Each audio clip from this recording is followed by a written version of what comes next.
Hey, welcome back to Yay. Blamestorming. I am Dave Cyrus. With me, as always, is Marissa Smith. Say hello, Marissa. Yeah. Hello. We've got James Pontillo. What's Make a up? noise. What's going on? And we've got Joel Wolkowski. Hello, how we doing? Joe Walkowski, the Motor City Motor Mouth, coming at you. We're sitting very well together, man. Coming at you live. All right, we are radio out the ass today. How we doing, guys? We're Good. doing part 2. We're going to talk about the news, aren't we? Yeah. We Talk are. about I some think topical we left stuff. off on police reform. We were talking about police reform. Always a fun topic. I think it should happen. What's your hot takes, I'm guys? pro reform. Okay, Joel, take the opposite. No, I think the cops are fine, and I think they should have a gun in each hand. Yeah. So, like, what are some of your ideas of how we can reform? I'm glad you asked. Here's what I think we need to do. I think we should really figure out a way of getting non-lethal weapons that everyone can just shoot each other with to their heart's content and nobody dies. What about like this water sound? guns? Well, yeah, this sounds. I mean, Like is fire my thing hoses. on? Hold on. When Is is, mine on? yeah, I hear you fine. When has a police officer ever misused a fire hose, Marissa? Well, no. What about like even a tranquilizer gun that puts someone unconscious and they Takes too don't die? long. That's why they had to kill But that ape. You had the taser story, and it seems like the cops can put someone down without lasting harm, and then still get their adrenaline rush. So that could work. Right. That guy seemed to love tasing that guy. Yeah, I mean, when we plan these weapons, And you go out- right down with the taser, right? You don't. Oh, yeah. Yeah. I once saw a guy fight a bus in Los Angeles on PCP. He stopped traffic all that Rodney directions. King? No, it was not Rodney King. That was an okay. innocent man. But this guy taser dropped him like nothing. Yeah, no, taser puts you. I mean, of course, there's issues with heart problems. I mean, Yeah. I just see when you see movies and future shit. There's always so many different ideas of how to put somebody down.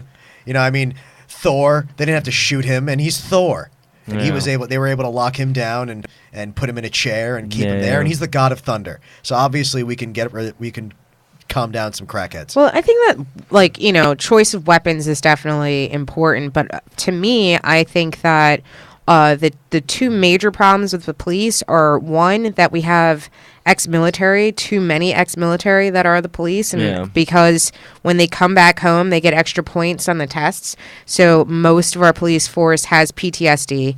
And I don't think that if you're in the military that you should be the police, because when you're in that mindset of war where it's an us versus them mentality, when they come home, the them is the American people and the us are just the police force. So they already are treating you like you're an enemy combatant just because that's just the mind of warfare. Yeah. The other thing that I think is that the education level is too low.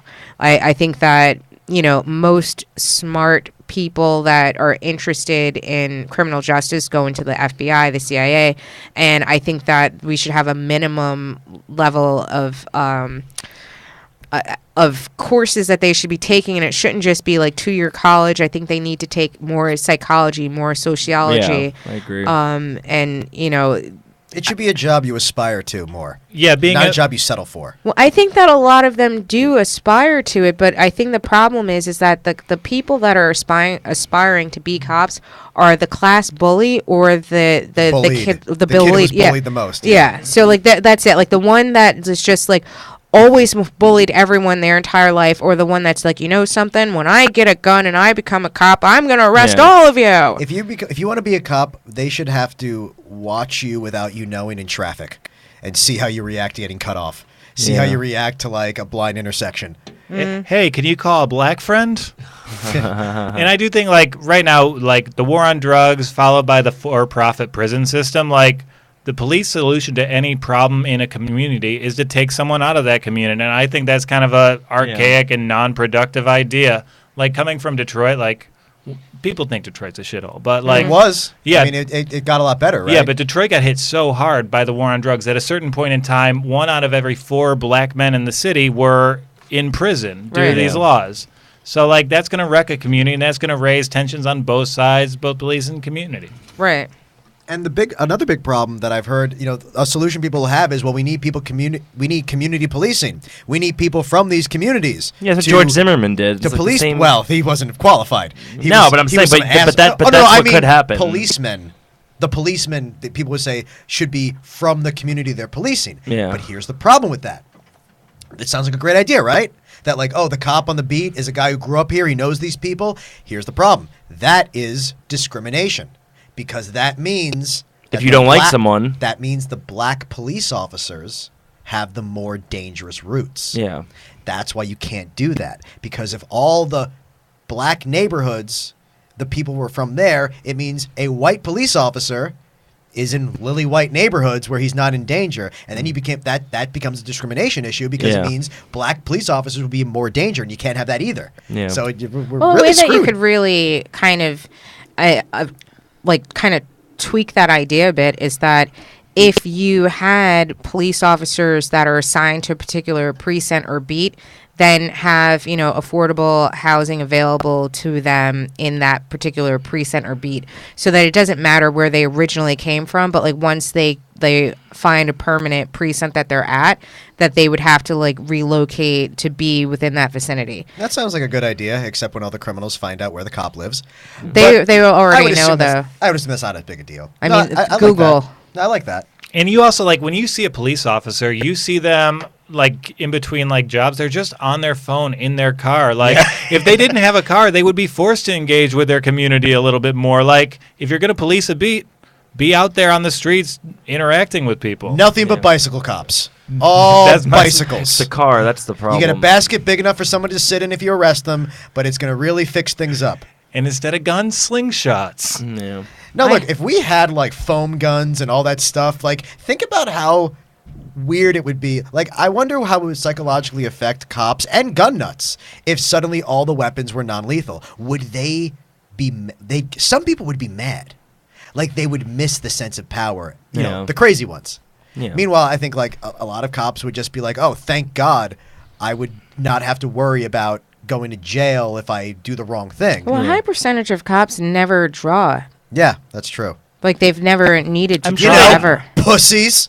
Like but like speaking of pussies, so I have a friend that's a shrink, and they had a client that was a cop, and they were going to retire soon, and he started getting afraid that he was going to like be like killed or shot like before his retirement. Oh, retiree, they call it. Yes. Yeah. So like he would go and like post up in like a hotel room in between calls because he didn't want to be like in his car, and like when he'd get a call for something, then he'd like go back to the car and like go to like whatever call he got, and then go back to the hotel room and just like nest out in a hotel. Well, I'm until glad he retired. he's walking around with a gun.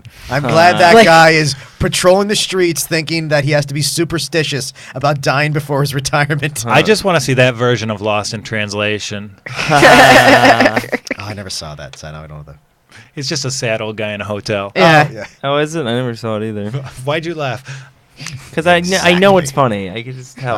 Thanks, that's- James. Boy. It's- So let's see here. Yeah, we there was other... What was that other... Is that an story? OK The- Cupid app you have? Oh, the detained I children. do have an OK Oh, yeah, Cupid yeah, app. the detained children. And Oh, how, I know. how their government lost all- 1,500 children? Well, the thing is, that story is a little bit different than we're interpreting it. What it is that the 1,500 children we lost track of are simply that once, and these are children who were unaccompanied Yeah. coming into the United States previous to the new administration separating women from children. So what happened was 1,500 minors who came in without someone, they found either foster or family or someone to leave them with, and then lost track of them. But here's the thing, to be perfectly fair, because I'm not a defender of our immigration policies or this administration, but a lot of those children they lost track of because those children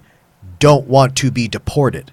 Yeah. So those were children who were contacted by deportation authorities. Yeah. So the idea that they can't get a hold of them makes a lot more sense when you remember a lot of these were children who are actively trying to not get deported, or that they're just not answering the phone because they didn't really try. Does an 8-year-old like have the capability of like Well, the trying person, to the family they're with is probably trying to prevent them from getting deported too. Yeah. right? But I They're feel like mostly that's relatives. I mean, that's really ICE's job to be able to find them, not the kid's job to be found. Well, I agree that ISIS does have a place in the world. I don't think they should be working our immigration. Huh. Oh, Ice. sorry. Thank you. But Sorry. you said ice Sorry. with an S, so it sounded like Okay, ISIS. my I mistake. was confused for a second, too. Grammatically, that was a perfect joke. But no, I mean, and the thing that people don't misunderstand is those are not the same children who have been separated from their parents. Yeah. These are children who came unaccompanied before this policy. Yeah. But here's the thing: it's important to remember some of these children now that are being separated from their parents, sometimes when they didn't even commit a crime, sometimes they're legally applying for citizenship or asylum, and they're still getting arrested, which is very fucked up. Yeah. Just like that caravan was the caravan of immigrants are coming, and it's like those women and children seeking legal asylum must be really keeping you up at night, Donald. Those children now are being put into the same system. Yeah. And what they're saying is it's not that they lost track of them, it's that they weren't trying to keep track of them. Yeah. That's the defense. That they're like, well, once we send them to a family, we're pretty much done with them. But like I said, a lot of those children, if they answer that phone, could get sent back to Mexico or Honduras or whatever. So I can understand why they're actively avoiding being found. Yeah. I don't think that they're trying to avoid being found. I think that they're kids and they're like, if they're sent to like some like great aunt's house in like Oklahoma, they don't know that like, oh, like someone's trying to find me. In all seriousness, though, if you had a nephew who came here from a country that they desperately needed to leave, and you're getting a phone call that says, this is the immigration service following up. Yeah. A lot of families are not answering that phone call. Yeah. Well, I get that. There's also like some people that think that it's possible that some of these kids have been like turned over to traffickers. Well, it is possible. But that's possible with, anyone. Any kid that isn't being taken care of, which is a lot of kids in this country. No, we should be investigating that. But the idea is what they're saying is it's simply a phone call. It's not like they tracked these kids down. They contacted the foster families, and 1,500. They just can't. Yeah, 1,500. They did not get in touch with them, it's more incompetence than callousness. Yeah, it's more that they're not really keeping up on where these kids go. If these kids were from Sweden, they would know where they all were. Sweden, where it's better. They'd still be in Sweden. Why would they come here? What possible reason would they have, unless they're pop stars, to come here? Nice. But yeah, no, it's not like they should be let off the hook for this, but I do think that it's... First, everyone confused it with the kids who were separated from their families. Yeah. But then it was the idea that they're just like, we let them live with their relatives or foster families. And I'm not saying we shouldn't have done more to know where they are, but the term lost is a little misleading there, because I am under the impression that some of them don't want to be. They just don't want to return that call. Yeah. Yeah, and like going back through immigration history, like if you ask 1830s Ellis Island, where are these 1,500 kids now? Like they wouldn't have any idea. Right. So like the idea when you come to this country, you're on your own, and like these kids are doing their best. I kind of like the idea that they're like, on one hand, I like the idea they lost track of these kids because they're not deporting them. And if you want to play devil's advocate, I mean, even under Obama, I think it was something like 2 million immigrants were deported. So it's not like we're just started deporting people when Trump became president. That's true. It's just more of a crackdown now. It sounds like what's so sad about it is that it's just we've always Republicans, because they hate Obama and they hate liberals, refuse to even acknowledge the idea that Obama was already treating immigrants the way you want them to. Yeah. The way that the right wanted immigrants treated is exactly what Obama was doing. Obama was the deporter in chief. Yeah. He was deporting. He was giving the Republicans a fucking olive branch of being strong on illegal immigration, and it gave him nothing in return. And that was his mistake. They don't give a shit about how much you give them, no matter what. It's like I've heard the reference be like, Republicans are the girl that you think you can keep being nice to, and she'll eventually be nice, and she never fucking will. Yeah, it is pathetic the way that we try to give these olive branches. They don't give anything in return. Yeah, it's the Well, immigration. They gave us Trump. The immigration fever. Well, they didn't give us anything good. The immigration fever that Republicans have is so emotionally dishonest. It is entirely based on a hatred of brown people, because what it's based around is no number of deportations will ever be enough if I see one Mexican at a supermarket. Yeah. That's where these people really come from. Fuck. Yes. Are you angry enough, Dave? No, because I mean, when I'm calm, it's not entertaining. It's true. I need to... I know. I'm always worried that like I should like carry aspirin with me just in case you stroke out one day.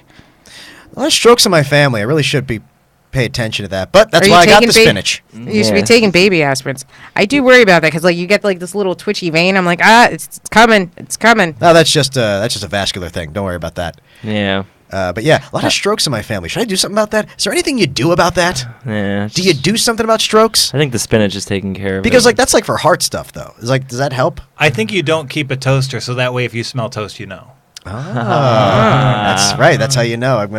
I feel like though. I feel like knowing my life. I feel like I'm gonna ease really well into my post-stroke life. Yeah. I feel like I'm already erratic and I like not moving. So people have been having strokes forever. Do you think like you always smelled that when you had a stroke, and then the first time toast was made, it was like, oh fuck. Yeah. Oh, definitely. That's a good question. I guess did you think they always smelled burning something? Yeah, it was always burning toast, and they didn't know what toast was. Huh, that's a good question. They were probably then the day some stroke victim the day they first started making toast, which is like, oh my god. Yeah, it's happening again. I'm surprised there hasn't been like a roast joke about that yet. Something about burning toast and having a stroke. I feel like we can definitely let's make it happen. Yeah, but people aren't like doing roast battle after they have strokes. I wish they would. It would open up a lot of jokes. Yeah. I would give anything for someone to be the post-stroke com. I mean, think about how many jokes Chris Crespo gets. Yeah. Imagine having half your face sliding off and all the hilarity you could get out of that. Yeah. I mean, the masturbation jokes alone would be 3 rounds. I mean, when I think about how much Opie and Anthony talked about Dick Clark back in those days. Oh man. Dick Clark, what do you remember? Was he had the stroke and then he continued to do the New Year's Rockin' Eve. But it wasn't rocking. He made like every New Year so depressing though. It's just Yeah. like, oh, why?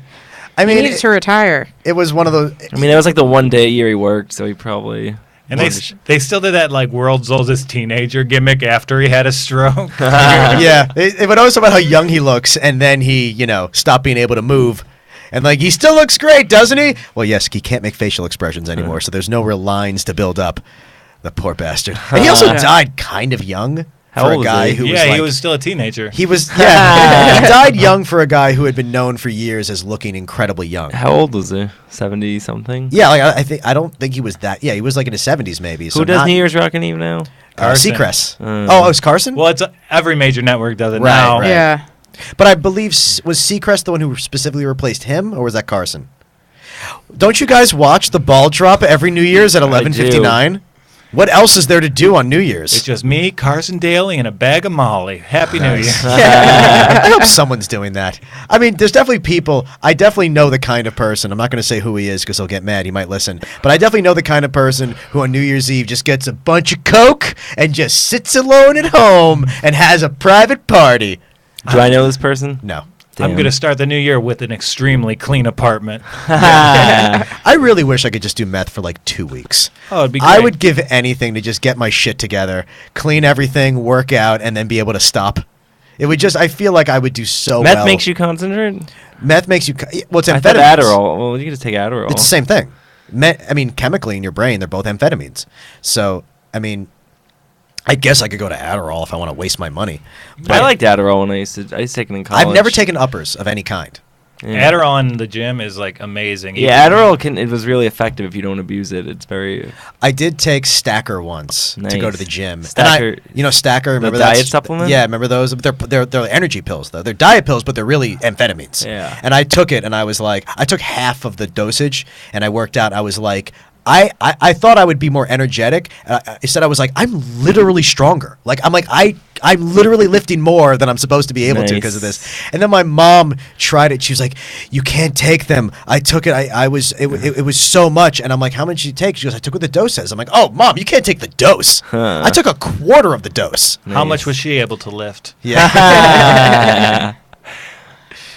Yeah, it's. I took Adderall once by accident, and it was I was up for like 2 days, and I would never it was horrible. It messes with your sleep, and you can't have sex on it. Really? Yeah, it messes can't with get your vascular erections. system, so it messes with the blood flow. I used to take it in college and drink a lot. Well, I'd take it to study and then I drink, Yeah, and that's bad. it's basically cocaine because I never. I mean, Oh, I've no, done I- both, and my it's friend- basically cocaine. Yeah, I have friends who have told me that it's Actually, the same. Adderall's more effective because it lasts longer. Cocaine, like, it lasts and you have to get more. But Adderall just like a straight what is it, like 6 hours, however long. That's it is. which is more like meth. Yeah. And yeah, you can't sleep. I would be up till like 7, 8 in the and morning. booze, weed, nothing else has any effect. It cancels out any other substance you put Yes, into your body. absolutely. 'Cause you don't even notice how much you're drinking because I mean, I had like 8 shots. You don't even feel it because just how strong I have it at is. different times in my life thought I should just finally take Adderall for like some kind of job, and I never did. But when you just take it and like studying, I mean, I could finish like 100 pages easily. I mean, it is effective if you use it right, but I feel like people don't use it right. Yeah, all I know is that I don't think I should do uppers. I don't think I should do cocaine. My roommate walked in on me painting and writing at the same time. That's weird. Like that's basically like I didn't know What that were you painting? I was doing watercolor. Nice. But like so I didn't know that I had taken Adderall. I was at a party and a shelf dropped in my head, and I don't like have like Tylenol or Advil or anything like that. So I went to my friend's dorm room that was basically like a pharmacy. It had like everything, and I was like, "Oh, can I like take an Advil?" And he's like, "Yeah," and that bottle was empty. So then I went to the Aleve bottle, but like I had never seen what the pills look like, so I just took like 2. Oh, damn. And Yeah. so Oh, you took 2. That's a yeah. lot. And so Damn. then, like, you know, I went back to my dorm room, and then I'm like, I can't sleep. And I would, like, walked around campus, and, like, I'm like, I still can't sleep. And then I just started, like, writing and painting. And so, like, I'm, like, writing with my right hand and painting with my left hand. And, like, my roommate comes in. She's like, what are you doing? I'm like, well, I'm writing and I'm painting. Like, what does it look like I'm doing? And then she's just like, what are you on? I'm like, nothing. And then she, like, literally, she's like, no, you're on something. And then she's like, You didn't realize you were on something? no, I had no idea. Because, like, I thought I just took an Aleve.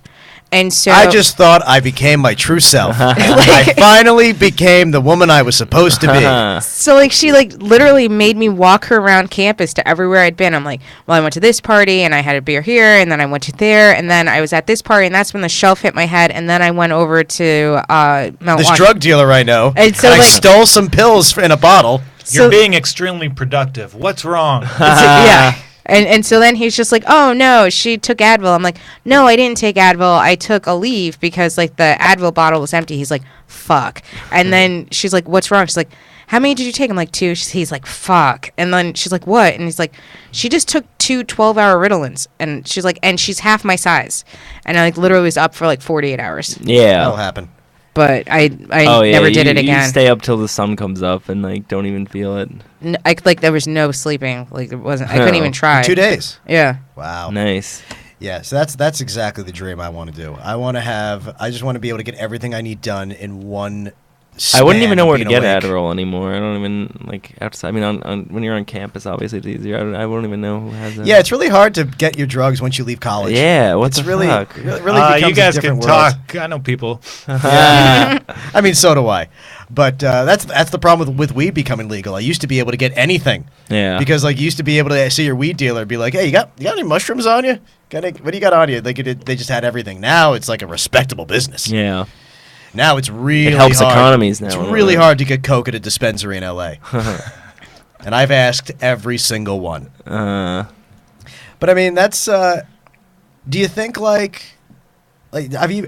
Neither of you guys have been to like one of those legal dispensaries, right? Yeah, I've No. been to one. Oh, they're so awesome. They're great. I went to the one in Washington, and where it's not as crazy. Washington like, State or yeah, DC? Washington State. Yeah. Like the edibles are kind of limited, and like this was before they did a crazy overgrow. Yeah. Like Yeah. you go to Seattle now, you can get an ounce for $60. Yeah, that's amazing. Because I remember like in LA where they had like thousands. It was everywhere. Yeah. Like it was just anyone who could have one. And then people were really mad because they reduced it down to only 130, which I know they went back on that anyway. But at one point they're like, there's only going to be 130 dispensaries in Los Angeles now. And people were upset. And I was like, are there 130 7-Elevens in Los Angeles? Like that's a lot of fucking weed stores for one big Yeah, city. it is. That's like it's like when they arrested that many. Remember that was like how many Catholic priests in Boston were arrested for molesting kids. Yeah. It was more than I would have assumed were priests in Yeah. Boston.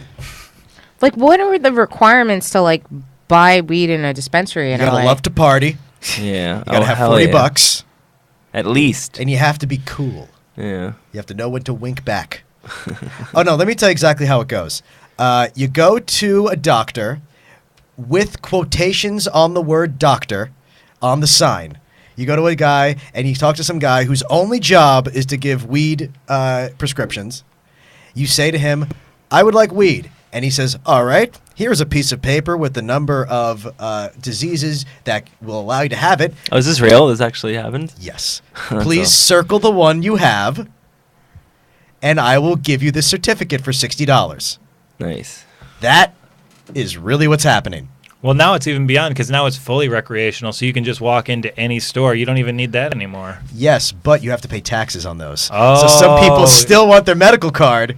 Oh, so you did the math beforehand, so you're smart. Right. Well, I left LA before it became legal, so I haven't. I've only been there once since then, which is pretty awesome. Because before that, I forgot to keep my license when I left LA, so I could still go to the dispensaries. I should have done that. But I didn't. And I mean, the thing in LA is like there's so many that like I would never ever go to the same one twice because you get a first time gift. Yeah. Oh, absolutely. And it's just good they're there because weed, it's such a wide spectrum, and it's important to have people who like explain the strains, explain the edibles. My buddies, they run a business. They make these interactive tables at dispensaries. So you put the weed down, and then like it pops up telling you what the effects are, what you're gonna feel, what it's good for. I went to a cannabis cup in Long Beach, which is like the thing they would do in Amsterdam, but like they do a much shittier version where it's just all the local weed vendors like setting up their stands. And I went there because I had free tickets, and people were paying like $40 for this. And the whole idea is that like in Denver, it was great. People were giving out edibles and giving out bong hits and giving out all like pipes and stuff. I was like, oh, cool. I'll just go around and see what I can get. And I was very dismayed to find out that every single stand, everyone was giving away one thing: dabs. They were only giving away, and dabs, of course, are where you superheat marijuana wax, and they do it like a bong hit, and it's like way stronger than normal weed. And I was like, I feel bad for the fact that all the people who spent money to come here are now just trying to do as many dabs as they can for their money's worth. Like people are gonna, there's no lethal dosage, but they're trying to figure one out. Yeah. A lot of people left after 20 minutes. I mean, it's like, what are you going to do? Just stay there for hours just getting dabbed out of your freaking skull? Yeah. And, of course, they were all waiting because Afro Man was playing at the end of the night. And this was like a week before he punched that lady. Nice. I remember, so I saw Afro Man, and then a few days later, he was on video punching a woman for getting on stage. Oh, I didn't even know he was a New Jersey cop. Yeah. Oh, yeah. Oh, yes, Afro Man sucks. But yeah, that's the Cannabis Cup, guys. What's your beef with Afro Man? He punched that lady. Oh, okay. Also, his music sucks. I like the Got High song. I think it's very good. Oh, really? Which songs do you like less than that by him? I think that's the one I know. Like any of us have ever heard another song from Afro Man. Does he have Cold 45? Isn't that his? Am I wrong? Oh, yeah, that is him. That's good, too. You could say literally any three words together. I would not know whether or not it's an Afro Man song. You said Harry Potter and the Prisoner of Azkaban, I'd be like, yeah, maybe. It's his best one. That's so it's like are dabs like hash? I don't really understand. They're above hash. Dabs are wax. So basically, marijuana can be maximum, say, 25, 30% THC. Hash can be about double that.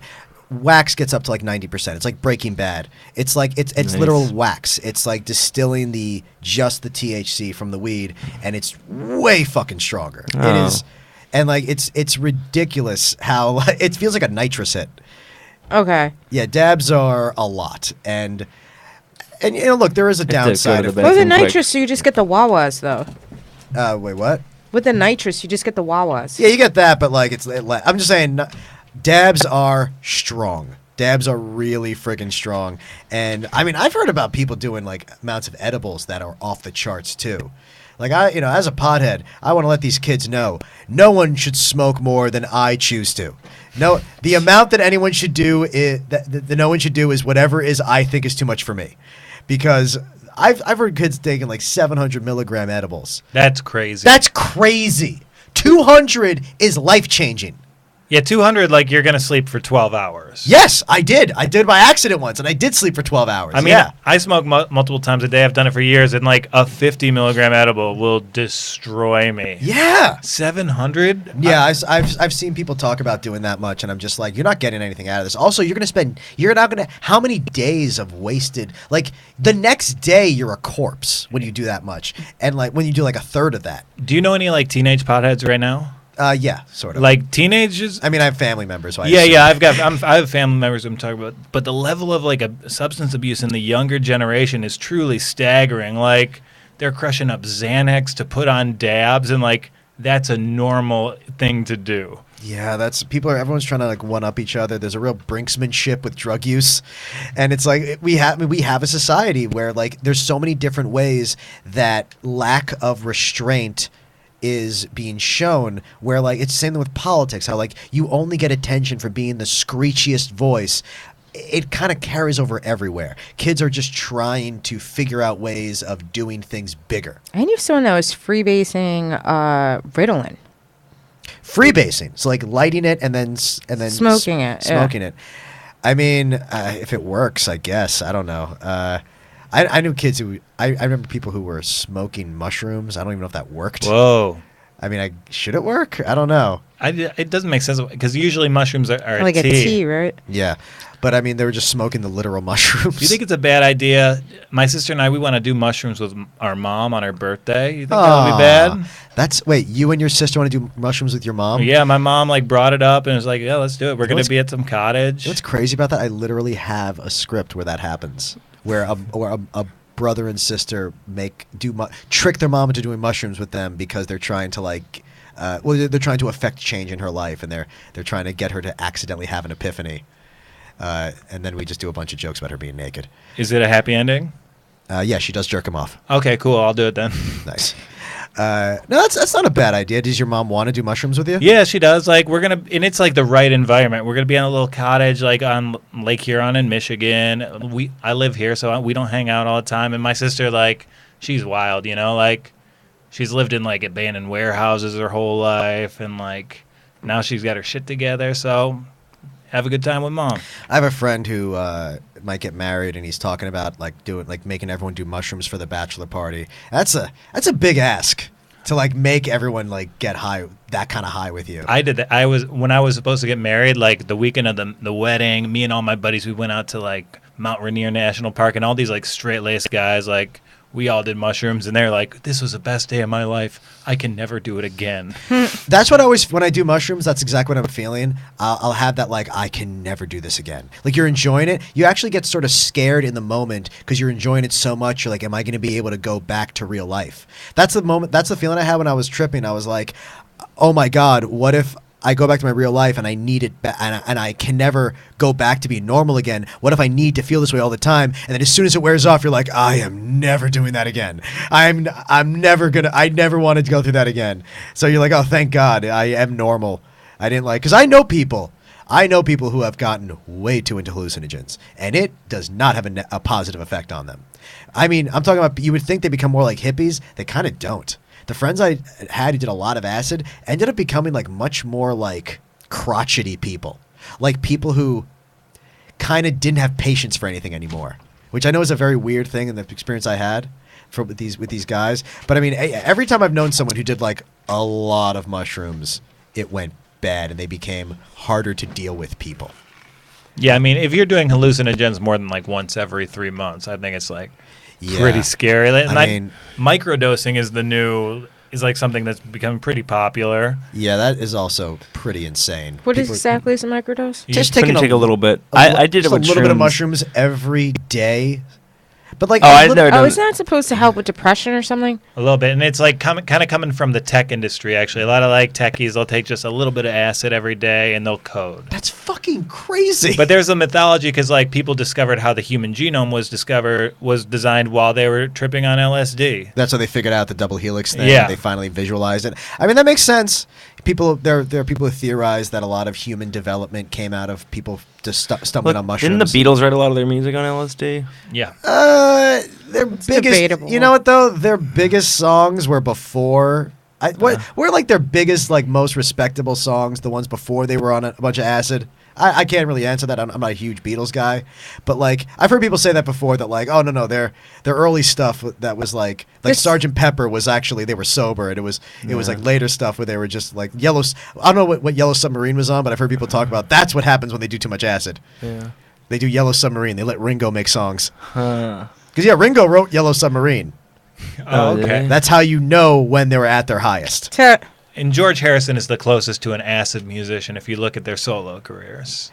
Yeah. George Harrison, what was his big solo song? My Sweet Lord. Didn't he have a song? Didn't he have like a really poppy 80s song? Like like Is I Got My Mind Set on You, yes, Jim yes, Harrison? yes, Yeah. yes. I was because you know what I couldn't think of it because I was thinking of the Weird Al version. This song is just 6 words long. I listened to Weird Al as a kid, but none of the songs that he was basing his parodies on, which is just unhealthy. Yeah. I became an insufferable child, just loving because I was loving them for the music. I was a Weird Al fan for the music, not the parody, which is I deserved everything kids did to me. Because I was listening to Lasagna and just being like, this is a great fucking song. I don't know what it's based on, but this is just musically Well, he great. is taking like the catchiest songs in the country. Yeah. He was kind of great at it, though. You got to give it to him. Oh, he's awesome. You're Even like, his- Eat It is amazing. It is. It's a great friggin' song, and it's sung by someone who never raped any kids, so I can actually enjoy it. And he has his own original tracks too. Like Albuquerque's fine. Mm-hmm. I've never heard that one. Me neither. He did that. He has one song from that's like it's not really a parody of a song, but it's just in the style of Devo. Yeah. And it's really funny because the guy from Devo was in an interview and he was like, it's you spend your whole life you agonize about trying to develop a sound that matches what you make, and every time you make a new song that matches that sound, it's like a piece of your soul, and then Weird Al comes along and does a perfect fucking version of it in 5 minutes. And he was like really mad, like I can't believe this guy did such a good job of copying and making an original song in our style. I mean, like musical impressionists exist too. You Yeah. can just take Yeah. other people's sound. No, it is funny that there's anyone besides Weird Al making parody songs, because it's like you shouldn't be allowed to do this at all. Yeah. I mean, who does? There's people out there. That are as famous as No. Weird No, Al? there's people trying to become as famous, and it's like, what are you doing? Like song parodies, it's an industry that should really only sustain one house, like one career. That's enough. We should not have a song parody industry. We should, and when Weird Al dies, no one should ever be allowed to do them again. Yeah, and he's Well, had somebody's got to be in the wings to take his spot. No. Once Weird Al dies, you should only be allowed to make parodies of Weird Al songs. Yeah. That would be fair. That's true. he just dropped a new one yesterday. Really? Yeah, This Is My Haircut. Is that Nice. true? Yeah, What's This Is America. Oh, good God. Well, I saw the other parody of This Is America from that YouTube chick. Oh, God. Which one? Is her name Nicole Arbor? Yeah. She is the worst comedian who has ever lived. I was actually on a radio show with her once, and I didn't really know who she was. All I knew was it was right when she first got famous for fat shaming, and what was making me mad was I looked her up, and I was like, this woman is not a famous YouTuber. I had more YouTube hits than her when she first made that video, but then the fat shaming made her popular with toxic, horrible people, and she became a professional YouTube person. That's what's wrong with this fucking country. She became successful by being a bad person. Yeah. And then she did her This Is America parody, just completely missing the point. She is the unfunniest human being I've ever seen. Her YouTube is basically hate just unfunny rehashing 80s jokes in like long form as if it's a conversation.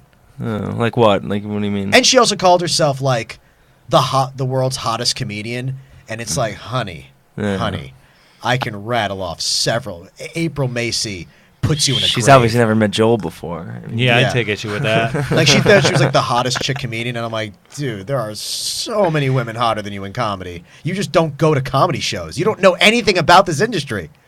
It's frustrating. No, I can't off the top of my head. I can just tell you that when she did the fat shaming video, it was like strung together 80s jokes. Yeah. Like all like the most obvious things you've all heard at open mics before. But if you're on YouTube and you're 10 years old and you've never been to a comedy show, these might seem like new ideas to you. Well, that's like how we were talking about, like how like you're like, oh, I don't know how this joke landed, like it's so hacky, but like how we were saying, like for regular people, it's not. Like comics hear things differently. We hear things, we're used to it at mics and stuff, and regular people. That's to why I them say it's to new. people, like, it wouldn't be hacky if it didn't work. Yeah. It would just be a bad joke. It's Yeah. hacky because it works and you're not supposed to use it. Yeah. And, like, we all roast battle here. Yeah. As every single guest I get on this show, because they're the only people I choose to interact with. I don't Nice. roast battle. You You will. should. I'm sorry, I meant you're the host of the show. So, like, we, as in, like, the underlings. Yeah. But, yeah. You're also a host. Yeah, but it's your show. I mean, you're the one who paid for the opening. $350. That's my guess for the song. If Without that's hearing what it? you, if I that's was what gonna you say paid, 200. If you paid more than $30 for that song, I'm going to slit my throat. 200. No, I'm going to say right now it had to be under $100, right? Yeah. Yeah. Okay. Yeah. No, this wasn't like a big, complicated song. I was I closer. appreciate Nigel and his work. I think he did a great job, but I would not want to spend hundreds of dollars on an intro like that. Nice. I forgot what I was talking about. The fat shaming, 80s jokes, roast people. Oh yeah, bad jokes. So in roast battle, how mad do you have to get mad when like a joke that When you I've heard it before shouldn't work? Yeah, yeah. It's one thing to have a joke that you've used before, and then you see a lot of people like like there's a certain roast battle in LA that a lot of people talk. He basically just rearranges other jokes. Like I can't tell you, like how many times have you heard like Holocaust shower jokes? Like 100 times. They always work though. Like just different wording. Yeah, but I mean, it's like sometimes there's a better way of doing them. Yeah. Like I did a hacky joke last night when me and Joel had a roast battle last night. When this comes out, look it up online. We were both great. It was a great night. But I did a joke that I was like, it's kind of hacky, but I felt like the way I got to it made up for it. Which was the joke about how because in Joel's case, Joel accidentally converted to Islam. And I said, apparently if you bomb enough times in Manhattan, you just count. Yeah. Because, bombing, using the bombing in that way is hacky, but I felt like that was at least a newer way of doing it. Yeah. So that's Right. why I made it okay. Because, it wasn't a joke you've heard before because no one else has ever had such a perfect setup for that joke. Yeah. We should tell the story real quick if you don't mind. Oh yeah, absolutely. About the converting to Islam. Yeah, it's a very funny story. Well, it was my first girlfriend. I grew up in Dearborn, Michigan. It's the most Muslim city in the country, and like. By the way, cut roast joke. Dearborn also describes the parasites that cause your brain damage. Come on, that's so fun. They would have been over their heads.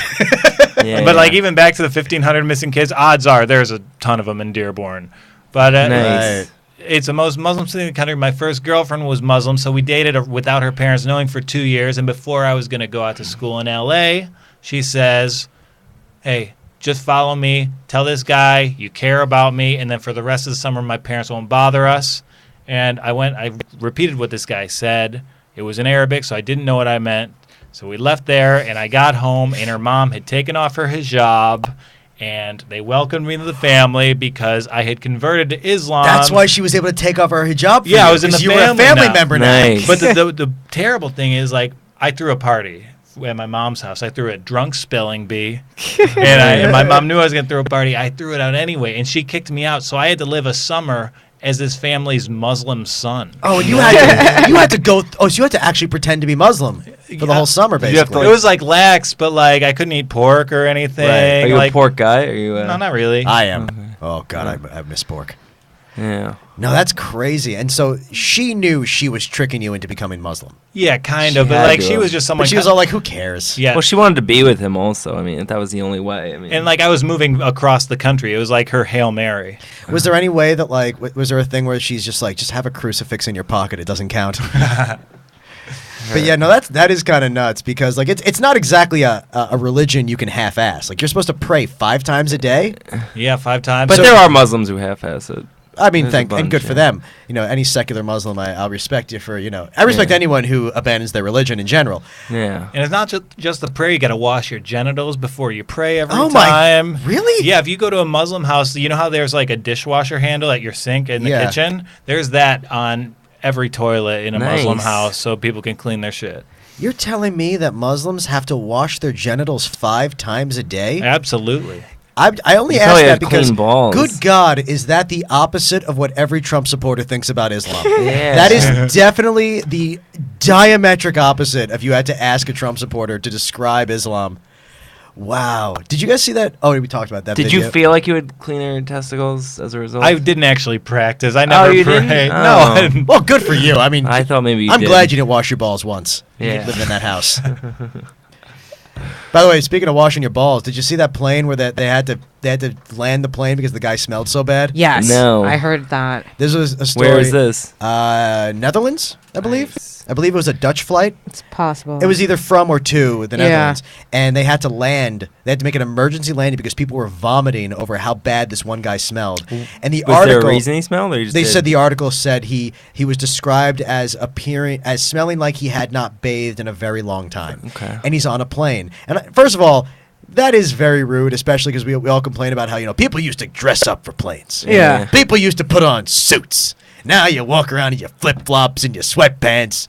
You're in the sky like gods, and you don't respect it. Yeah. But no, like, I liked this story because this is one of those things where it's like, I want that man to know how much we hate him. Yeah. Because, like, there are so many people like that who, like, will not care about how they affect their environment.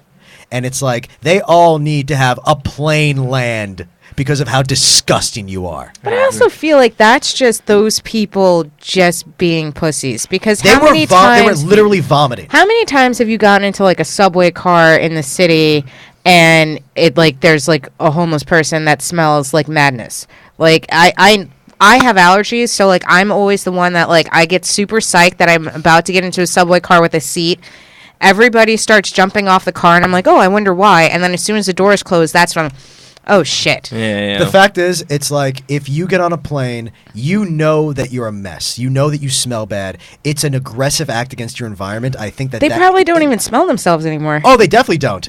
But they know they smell bad because everyone hates them. And there's no way they interact with normal people who aren't like horrified by them. I read this article that someone posted about how you're not supposed to shower. And Ever? Yes. The guy was saying that like it's unhealthy to shower. You're losing the horny layer of your skin, which is like this oil layer people have. That's like true. You shouldn't overshower.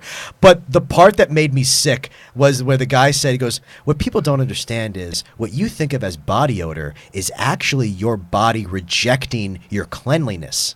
And that you would not have body odor if you stop showering. And the guy said, he goes, what actually happens is when you stop showering, at first the body odor builds up, but then after about 2 weeks, you stop smelling at all. And it's like... No, you just got accustomed to your own funk. Yes, you fucking idiot. You stopped smelling it. I think it's safe to assume this guy's probably pretty smelly, I would imagine. I mean... Yes. Unless he's a giant hypocrite. He's either smelly or a hypocrite. Excellent point, James. Yeah, but it's cool that someone can hijack a plane without anyone getting hurt. That is true. Good for him. Good for him. And obviously he's not Muslim, because otherwise he'd have washed his balls. Yeah. So this guy is something else. But, I mean, we've all known people like that, where you Yeah. could smell their balls. Oh, absolutely. You know what the worst thing is? It's wrong. It's morally wrong. Have you guys ever smelled a tonsil stone before? No, It's I've bad. heard about I've that. had I don't know about- tonsillitis. I've It's heard all bad, about yeah. that. No, yeah. certain people, if they have like respiratory problems, they have like this. I have smelled it, yeah. They have this like drip that comes down the back of their throat and it forms into this hard, small Smell. stone. That's the worst smelling thing you'll ever encounter. Yeah. Yeah, I hung out with a lot of punks, so I know, like, a lot of crust punks just don't shower as, like, an act of defiance. And it really, it does bother me, because it's like, you're now causing us less happiness. Like, I have a friend, she's really, really smart. She's like Ivy League education, and she doesn't shower. And it's like a Like ever? mostly. I'm gonna guess brown. But it's kind of a thing where she's like, no, it's because I shouldn't. It's about agency and about not letting other people control my body. And it's like, and her mom kicked her out because of how bad she smelled. And she was like, well, my mom doesn't have the right to tell me what to do with my body. I'm like, yeah, but your mom also has a right to not live in a house that is offensively bad smelling. And it's also that your mom wants you to survive. Does she have like a when mental illness? No, she's just a really oddly stubborn person. And it's like, your mom also wants you to survive. Yeah. And your mom is saying, my daughter will die in the street if she chooses to smell like this, which is kind of a valid point. And she's like, well, no, because my professor smells really bad. And I'm like, you can't just find one person who smells bad and then say, that's why I'm definitely going to be okay not showering the rest of my Yeah, life. and professors achieve a rank where they can't be fired, so they can Yes, do that. tenure, If yeah. you have Yeah. tenure, go ahead. That was literally her Tenure. argument. She was like, my professor has a tattoo on his face and tenure. So therefore, it's like, that's a very narrow market you're locking yourself into. So I'm going to throw one more news topic at us before we start wrapping up. But did you guys hear about this lawmaker in South Dakota that right after the Supreme Court ruled in favor of the cake maker, saying that he didn't have to make the cake Didn't have to because make the gay wedding cake, that he right. didn't have to make the gay wedding cake, that this lawmaker in South Dakota said that he believes that business owners should be able to turn away people of color if they don't want their business. Well, it's certainly not surprising he's saying that. And But it's very there's easy to say that in South Dakota, where but the there's black no- people are yeah. named Bill and Tommy. That is all the black people Uncle in South Tommy. Dakota. Yeah, there's like probably like 6 black people. Yeah. Yeah, it's easy to make that statement when it will always be a theoretical. Yeah. I would love to see someone in Chicago try to. But no, this is, once again, this is exactly what you get out of Trump. You get celebration of being toxic. Right. That's the thing, because these people have always existed. It's like you just said. It's just a celebration now. It's like Right. Trump saw an opportunity in this country and said there are millions of people that no politician will lower himself to championing. Mm-hmm. He said all these racists out there, even the Republicans won't champion them. I can get all of them on my side, and that's exactly what he did. yeah. And turning people away for any reason is against your own self-interest. So Yeah. Right, like how do you call yourself a capitalist if if you're just like, well, something, I don't like the color of your skin, so your money's not green enough for me. Well, I mean, these people really want to reverse the culture war. These are people who probably are against, the general civil rights movement. These are. Yeah. Don't forget, we are 50 years away. We are 60 years removed from George Wallace running for president and getting millions of votes. George Wallace was the Dixiecrat who was He's a segregationist. the segregationist who wanted the police to start shooting National Guardsmen to prevent desegregation. And this guy could have become president. We Yeah. are not that far off from a society that has no problem just treating black people like animals. Yeah. And it's not even about racism. It's about it is about racism, but the core of it is just about these tribalistic children who just see themselves as losing something every time anyone who isn't them in the mirror gets something. Yeah. I mean, when people talk about white people losing things, what do they mean? I honestly don't know what they mean. Did you ever see that documentary they did about when Obama was running Yeah. and Nancy Pelosi's daughter, the filmmaker? Alexandra Yeah, Pelosi, thank you. yeah. She went around talking to these Trump supporters and asking them why they hate Obama so much. And 100% of the people she talked to would say something at some point that was just false, delusional. Yeah. One guy, he's crying. He's literally weeping about America treating him badly. And then they said, what are you crying about? And he's like, well, I live in this country and I'm poor and the government and no one gives me anything. But then a Mexican comes here, he gets all this free stuff. It's do you actually believe No. that there are social services that are given to illegal immigrants Over that you, are yeah. not given to citizens? Yeah. What are you talking about? You can be on the same. Are you on welfare? Are you on food stamps? But I think it also, why aren't you? I think it then? also just makes people feel better about their own misfortunes. It's well, if I could blame it on this person, then they just feel That's why they it's hate not white their privilege. fault. That's why white privilege pisses them off so much. Yeah, they because you're just- saying that if you're not a successful white man, it means it's your fault. Yeah, exactly. But isn't it though? Because we live in a system that literally was set up for the success of white people, particularly white men, because white women, when the country began, couldn't own property or et cetera, which, there's still, I'd say that there's still privilege in being a white woman, but Yeah. not as much privilege as being a white man. But really, if you were living in a system, your family has benefited from living in a system that has always been in your favor, and you are failing, then maybe you are fucked up. Well, no, because in a capitalist world, you're still going to have a majority of people not in power, and even white people who are going to have more opportunity are still going to, by and large, not be the wealthy people of the country. Right, but you had the opportunity. You just either squandered it or just, didn't grasp it, or you're this is the thing that I just don't understand, is because even just from ancestral wealth, for instance, you have white families that are able to pass down a house from generation to generation to generation, and that money stays within your family, whereas most people of color, they don't have a home that they can pass Yeah. down from Well, I guess generation to generation. What I'm saying is that just because it is more opportunity in being white does not mean that every white person really has the chance to be rich if he works hard. Yeah. He has more of a chance. He doesn't. Otherwise, otherwise, what would it be? Like 75-80% of the country would be wealthy if that was the case. Right, exactly. Yeah, it's wouldn't just make not any possible. sense. This news story comes from South Dakota, a place where its economy is based in a large part on farming, and the farming industry has been decimated over the past few decades. By factory farming. And they blame immigrants when it's not even the immigrants. Yeah, no, it's the big corporate monolith that's really the evil behind a lot of these things. Same thing with every other factory. Yeah. There's no illegal immigrants taking money from factory workers. The machines are taking money from factory workers. Or they're outsourcing them. Even people being harassed by the police. That's because there's prisons that need to be filled. And I think these white people are isolated. They've not put themselves in other shoes, and it is probably harder to be a white person in that part of the world, but it's hard to be a person in general in America with the way jobs are going. But I still think that would be easier to be a white person in South Dakota than being a black person in South Dakota. Oh, absolutely. I think he missed. I don't think he meant. I see what you heard him say. I don't think that's what he meant. I think he's saying that even white people, it's just hard to be a person, even if you're white. Yeah, in those parts of the world. It's a large group of people coming to terms with struggling for the first time, and they're trying to put it in context, and they're idiotically picking a victim. And that's exactly it. They want a victim. They also want someone to blame. And white people in America who voted for Trump are people who wanted someone specifically to blame for the fact that the economy is simply changing. And they can't blame the real reason, which is the future. Yeah. Technology. There are not going to be jobs for everyone forever. It's just impossible. We're going to have to eventually be a Star Trek world where everyone just gets provided for because only a certain number of people will even have jobs.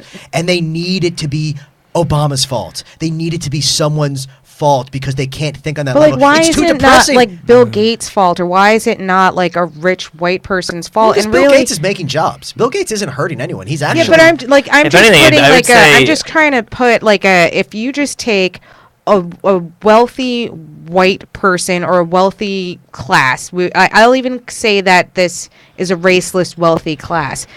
The reason why technology is advancing is really kind of, and I know I keep going back to incels, it's the beta males that are trying to get a level playing field with the alpha males, because when we were back in a hunter-gatherer society, the alpha male was king because he was the fastest, he was the strongest, he was the best hunter. If you were the guy who wasn't fast, but you invented that bow and arrow, you were a fucking super. Then you became an alpha, which is basically what happened to the economy, is that we moved away from anything that was manual labor driven, because you had these betas that were like, well, why should these guys make all the money because they're big and strong? I can make a machine that can do that guy's job, and then I'll make the money, and he's not making the money. This is just basically what happened to our economy. I think that's a little oversimplified, but go on, Jill. Well, I think it's just like there aren't a lot of manufacturing, farming, very basic jobs. Being a Detroiter, everyone in my family, they made $75,000 a year working on an assembly line. That doesn't exist anymore. So now we're looking at the population has tripled. That just dilutes anyone's place in the world. Yeah. And I lost my train of thought. No, they want to blame someone, and there's no one to blame, because the blame is that it's not the same year it used to be. That's all it is. And all these, we did not lose factory jobs to India. We lost factory jobs to machines that do them better. And if we didn't use those machines, we would get crushed by the countries that did. That's the problem. Yeah, not making anything. The economy now is just who can develop the most streamlined form of communication. Service, yeah. It's a service industry or tech industry. If you're not, we would be the very idea of Trump trying to say we're going to bring back coal. Everyone makes the same point about, it's like saying we're going to bring back Blockbuster. It's like saying we're going to bring back anything that does not exist anymore. You would have 10, 20 years of the economy being a little bit better, and then what's going to happen? You are going to be North Korea. You're going to be behind everyone else in the world. Imagine. Right now, Trump took away. We were going to all switch to electric cars. Mm-hmm. There was all the car companies were on board. Within 10 years, we're going to all be hybrids. It was great. It was one of the most positive things that ever happened in the environment. And Trump just said, "I hate the environment. I don't want this gay crap of people not having cars." And guess what's going to happen? Right now, most of the cars in Brazil are running on friggin' sugar. Yeah. They're not using gas. if you don't fix that immediately, you're going to have a situation real soon where American refugees are going to Brazil. Because if you try to avoid the future will steamroll you. That's the thing with that's the thing with like driverless cars. We're going to put off driverless cars for a long time, as we should, because they're going to put a lot of people out of work, and they're going to be better for the environment if they're not electric. But there's going to come a day where the country where people are still driving is going to be at a huge disadvantage to the country where everyone's in like friggin' Jetsons cars. Mm-hmm. Yeah, it was so strange. Like the world is so reactionary. Like one person died, and a whole movement that like seemed like the entire economy was behind just got shuttered. I mean, how many? Yeah, it's Who? Yeah, The Uber self-driving car killed someone in Arizona. Right. Yeah. Well, the thing about the self-driving cars is it's going to be really hard to make those on the road because what politician is going to sign off on taking every truck driving job away? Yeah. It's a very hard thing for someone to sign. It's going to have to be a very long time until it's to the point where... Until they can find a way to make money off of it. I'll tell you exactly when it's going to happen. It's going to happen when every other country doesn't have deaths on the road anymore except for us. Yeah. That's going to be the point where people say, okay, we're the only country with car crashes anymore. I don't know. We're the only country with gun deaths. I was about to say but with that. like the driverless trucks, they said that they would have to keep like a person in the truck because like one for maintenance, like if the truck broke down, they'd also like be a mechanic to be able to fix it, and then like if there was like computer problems or whatever, so like they would keep a what's driver funny? in the truck. The real reason you need to have a person in that truck is that the police are not willing to allow cars on the road they can't ticket. Yeah. That's the thing. You have to have a person because the police said you have to have someone that we can punish and we can get money out of by ticketing because they're terrified of the idea of all these driverless cars with no one to make money off of. Yeah. So think about that. If the driverless car kills someone, right? Mm-hmm. Who gets sued? The company that owns the car. But it's not the same. It's so much, I mean... Think of the legal process to doing that, to suing that company as opposed to just a person. Think about how much more complicated that is. Much more complicated. But that's what'll have to happen. If a driverless car kills someone, you have to blame whoever was controlling the car. How did it kill someone? And then you would have to also say, like, Crashed. is it the company, like, let's say that it's a truck.